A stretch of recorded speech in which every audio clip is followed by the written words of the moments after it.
If you want to disable biometric login for your Bank of America account, follow these simple steps to ensure your account security preferences are set according to your needs.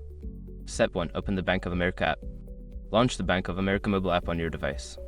Make sure you are logged into your account. Step 2. Access settings. Once you are logged in, look for the settings icon, usually represented by gear 3 horizontal lines. Tap on it to access your account settings.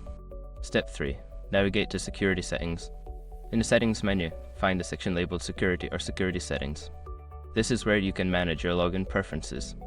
Step 4. Disable biometric login. Within the Security Settings, locate the option for biometric login such as fingerprint or facial recognition.